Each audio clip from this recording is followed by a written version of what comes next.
Big pass வந்து இந்த season வந்து ஆக்சுவலாக எனக்கு கொஞ்சம் கஷ்டமாக இருக்குது. என்ன கஷ்டமாக இருக்குன்னா, பொதுவாக வந்து ஒரு நிறைய பிரபலங்கள் அந்த டெலிவிஷனில் இருப்பாங்க. அவங்களோட பர்சனல் லைஃப் எப்படி இருப்பாங்க, அவங்க எப்படி வந்து ஒன்றா எல்லாரோடையும் இருப்பாங்க அப்படின்னு பார்க்கறது தானே பிக் பாஸ். பட் சாதாரணமாக இருந்தவங்களுக்கே வந்து ஒரு லக்ஸுரி தான் பிக் பாஸ் வீடுன்றது. அந்த மாதிரி ஆளுங்களை கூட்டிட்டு வந்து பிக் பாஸ் பண்ணுறதுன்றது எப்படி இப்படி செலக்ட் பண்ணாங்கன்னு எனக்கு தெரியல. அண்ட் எல்லாருமே பெஸ்ட்டு, ஏன்னா வந்து எல்லாருமே என்ஜாய் பண்ணுறாங்க அதெல்லாம். பட் தண்ணி முதல் கொண்டு வந்து ரொம்ப கம்மி பண்ணி அரை பக்கெட் தண்ணியில் தான் குளிப்பேன் அப்படின்லாம் சொல்கிறதெல்லாம் ரொம்ப கஷ்டமாக இருக்குது. அப்படியெல்லாம் இல்லை பிக் பாஸ். பிக் பாஸ் வந்து கஷ்டப்படுத்துறது கிடையாது, சைக்கலாஜிக்கலாக அவங்கள கவலைப்படுத்துறதும் கிடையாது. ஆனால் ஏன் இந்த வாட்டி பிக் பாஸ் அப்படி இருக்குன்னு எனக்கு தெரியல. அண்ட் பொதுவாக வந்து பிக் பாஸ் கிட்ட தான் வந்து எல்லா கண்டஸ்டண்ட்டும் மாட்டி நாங்கள் தான் திணறிருக்கோம். ஆனால் இந்த வாட்டி எல்லா கண்டஸ்டண்ட்டுக்கிட்டையும் பிக் பாஸ் மாட்டிருக்காருன்னு தான் நினைக்கிறேன்.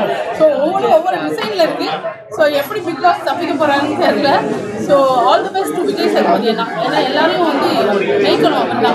பிக் பாஸ் வந்து திறமைசாலியை வந்து வெளிப்படுத்த பண்ணுறாங்க, அதை ட்ரெண்டிங்காக அவங்கள தூக்கி இல்லை, பிக் பாஸ் வந்து பொதுவாக வந்து ஒவ்வொரு திறமையும் வெளியில் காட்டுவேன். இப்போ நான் வந்து ஒரு காமெடியாக இருந்தேன், ஆனால் அந்த காமெடி ஆர்டிஸ்ட்ல ஒரு சீரியஸான பர்சன் எப்படி இருப்பாங்க, இல்லை அந்த மாதிரி. இப்போ மும்தாஸ் மேம் இருந்தாங்க, எல்லாருமே அவங்களுக்கு நிறைய ஃபேன்ஸ் எல்லாம் வந்தாங்கன்னா அவங்களோட டான்ஸு கிளாமர் எல்லாம் பார்த்தோம். ஆனால் அவங்களுக்குள்ள ஒரு ஸ்பிரிச்சுவல் பர்சன் இருக்காங்க. அந்த மாதிரி ஒரு நல்ல நல்ல விஷயம்.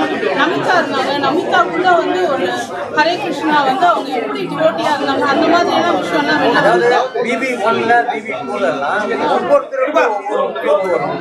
ஒவ்வொருத்தரோட டேலண்ட் வெளிப்படுத்துறான். ஒவ்வொருத்தரும் என்னென்ன பண்றாங்க அப்படின்றது மக்கள் வந்து எதிர்பார்த்தாங்க. அது எல்லாமே அந்த ஃபைனல் வரைக்கும் எல்லாமே பூர்த்தி பண்ணாங்க. பட் இப்போ பிக் பாஸ்ல யாரெல்லாம் வந்து கான்ட்ரவர்சி கிரியேட் பண்ணி என்னென்ன பிரச்சனை பண்ணி என்ன பண்ணி தப்பா ஏதாவது பேசி கூட ட்ரெண்டிங் ஆனாங்களோ அவங்களெல்லாம் கொஞ்சம் உள்ள போடுறது வந்து உண்மையா சொல்றேன், மனசார சொல்றேன், அடுத்த ஜெனரேஷனுக்கு ஒரு பெரிய டிராபேக்கா இருக்கும். ஃபேமிலி பாக்குறாங்க, குழந்தைங்க பாக்குறாங்க. அதாவது மற்றவங்களுக்கு எடுத்துக்காட்டா இருக்க வேண்டிய ஒரு நிகழ்ச்சி வந்து குழந்தைங்க ஐயோ இந்த மாதிரி நம்ம என்ன வேணா பண்ணலாம், எப்படி வேணா பேசலாம். அந்த மாதிரி இன்ஸ்டால நல்லா பாப்புலர் ஆனா, சோஷியல் மீடியால நல்லா ட்ரெண்டிங் ஆனா பிக் பாஸ்ல போய் சம்பாதிக்கலாம் அப்படின்னு ஒரு தப்பான இன்ஸ்பிரேஷன் வருமோ அப்படின்னு தோணுது. அதனால அதாவது இன்னொரு விஷயம் என்னன்னா, டக்குனு கெட்ட பேர் எடுத்துட்டா டக்குனு பிக் பாஸ்ல போயிடலாம் அப்படின்ற மாதிரி ஒரு பிளாட்ஃபார்ம் சண்டை போட்டு பிரிஞ்சுட்டா பிரச்சனை வந்து ரெண்டு பேரும் சேர்ந்துட்டா இந்த மாதிரிலாம் கான்ட்ரவர்சி கிரியேட் பண்ணா ஈஸியாக பிக் பாஸ்ல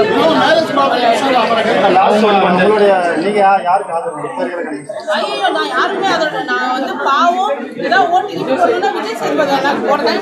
ஏன்னா அவர் தான் பாவமாக இருக்காரு. மற்ற கண்டஸ்டன்ட்லாம் நல்லா வாய் இருக்கிறவங்க குறைச்சிப்பாங்க. நான் யாருக்குமே சப்போர்ட் இல்லை. பிக் பாஸ்ல விஜய் சேதுபதி அண்ணா ரொம்ப கஷ்டப்படுறாரு, திணறாரு அப்படின்னு தோணுது.